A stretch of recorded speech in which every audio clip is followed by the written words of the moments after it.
السلام علیکم ورحمۃ اللہ وبرکاتہ۔ بسم اللہ الحمدللہ والصلاۃ والسلام علی اشرف الانبیاء والمرسلین نبینا محمد وعلی آلہ وصحبہ اجمعین ومن تبعہم بإحسان الی یوم الدین، اما بعد۔ باب قول ما شاء اللہ وشئت۔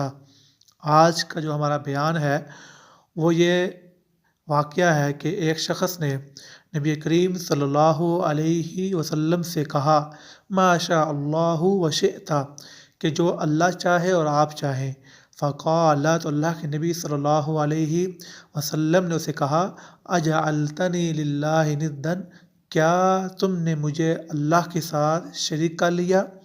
کل، کہو ما شاء اللہ وحدہ، صرف یہ کہو کہ ما شاء اللہ، جو اللہ چاہے۔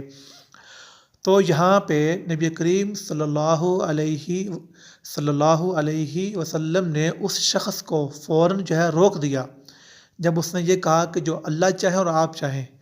تو اللہ کے نبی نے اسے جو ہے فوراً روک دیا، کیونکہ اس سے شرک کا ڈر تھا، اس سے جو ہے شرک واقعہ ہونے کا ڈر تھا۔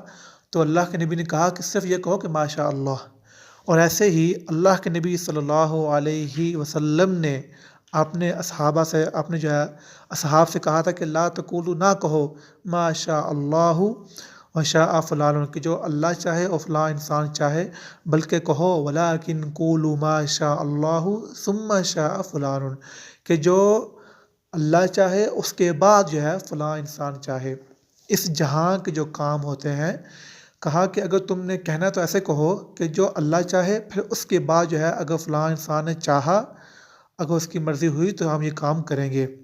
تو اصل کیا ہے، انسان یہی کہے کہ اللہ کی مرضی، جو اللہ نے چاہا، ما شاء اللہ۔ اور پھر اگر انسان کا دل کرے تو کہے تو چلو ٹھیک ہے، اس کے بعد جو ہے اگر فلاں نے چاہا، اگر فلاں کی مرضی ہوئی تو یہ کام ہوگا۔ وآخر دعوانا ان الحمد للہ رب العالمین۔